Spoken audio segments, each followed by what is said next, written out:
When people hear sickle cell, they think of pain, something small, something manageable. But what if that pain is unpredictable, severe, and never goes away? Hello, my name is Peacesent Onyedum, a healthcare professional.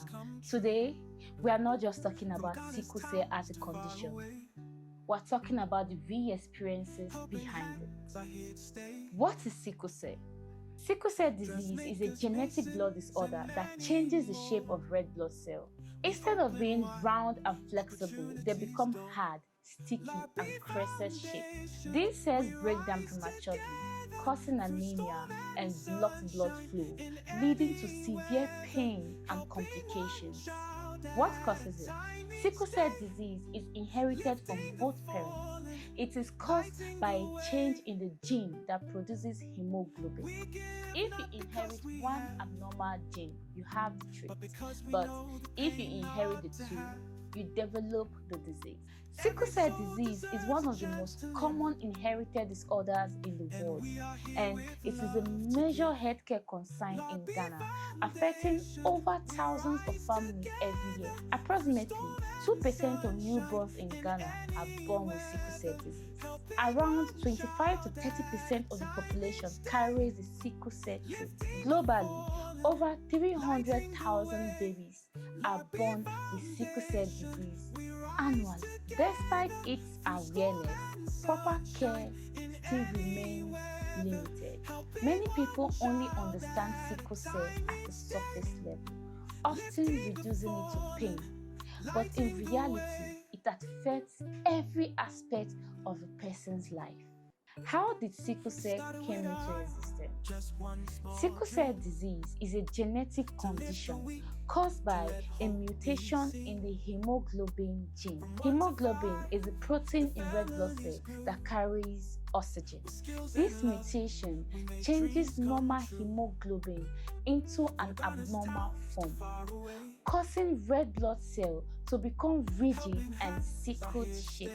This didn't just happen randomly. In regions like West Africa, where malaria was prevalent, having one sickle cell trait gave people some protection against malaria.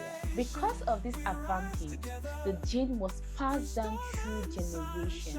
But when a child inherits two sickle cell traits, they develop the disease. So, it's a trade-off protection against malaria, but at the cost of serious lifelong conditions. Genotypes. Not everyone experiences sickle cell the same way, and it comes down to genotypes. Someone with AA has normal hemoglobin. AS means they carry the trait, but usually don't have symptoms. SS is what most people refer to as the sickle cell disease.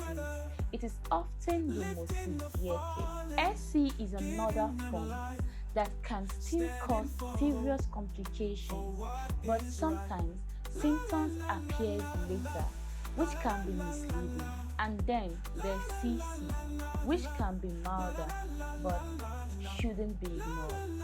The problem is, most people don't know that genotype until something goes wrong. Why knowing your genotype matters? Knowing your genotype is not just a medical details, it is a life decision.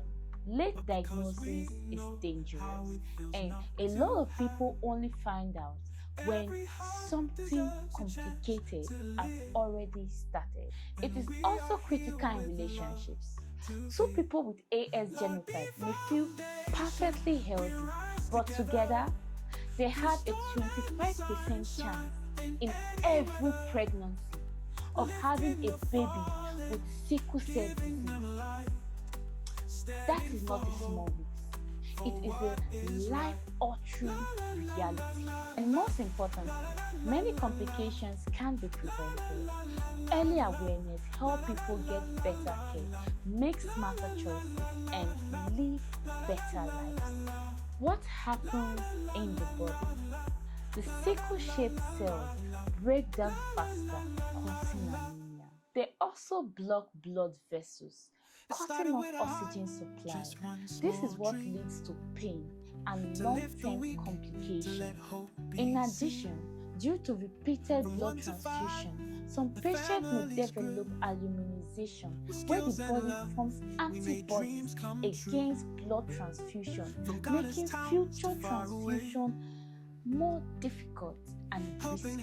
Signs and symptoms. Sickle cell shows up in different ways. Patients often experience severe pain episodes, extreme fatigue, shortness of breath, and dizziness. In children, it can affect growth and development.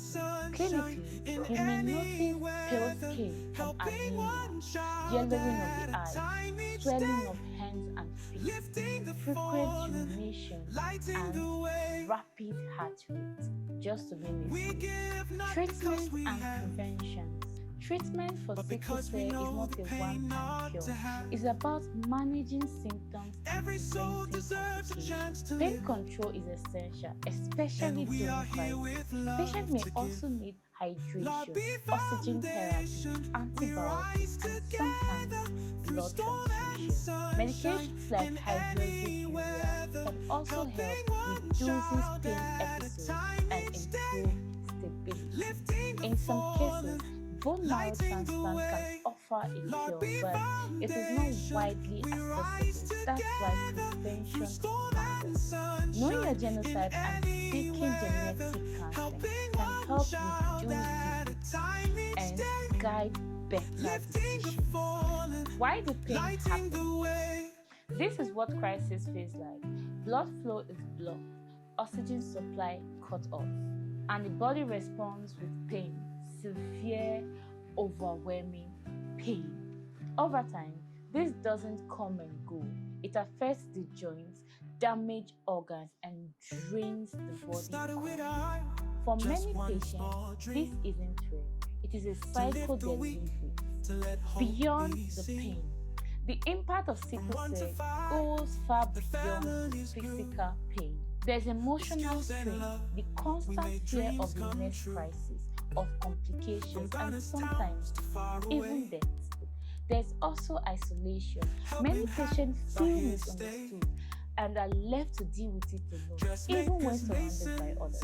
But the reality doesn't stop there. Frequent hospital visits becomes part of life, interrupting school, work, and daily routine. There's financial pressure for medication, tests, and ongoing care. Even pain management can be a struggle, with side effects, limited access, and being judged for needing it. So beyond the diagnosis, this is a daily reality that is physically exhausting, emotionally draining, and financially heavy. There are many myths about sickle cell, and they are dangerous. They don't live past 20. They outgrow it. It's just pain. It affects only children. They don't live normal lives. People do not agree. It is not just pain, and it is not only a childhood condition. With proper care, many people live into adulthood and live meaningful lives. But survival doesn't mean the struggle disappears. Management is lifelong. How society responds, society reaction can make sickle cell even harder to live. Pain is often dismissed because it's not visible. People assume that it's not that serious, or the patient is exaggerating. Empathy is limited. Many don't understand how intense and constant sickle cell pain can be. So patients get judged instead of being supported. Patients end up fighting two battles: the disease itself and the struggle to be believed, understood, and taken seriously. Pain beyond. Sickle cell disease is often reduced to a myth, a misunderstanding, a half-told story. But beyond that myth is real pain, real people, real life being lived with strength every single day. Pain beyond the myth is not just a plan. It is a reminder that what you see is never the full story. So the next time you hear about sickle cell, don't simplify it. don't dismiss it, and don't look away. Choose to understand, choose to care, choose to act. Because awareness is not enough. It only matters if it changes how we treat people.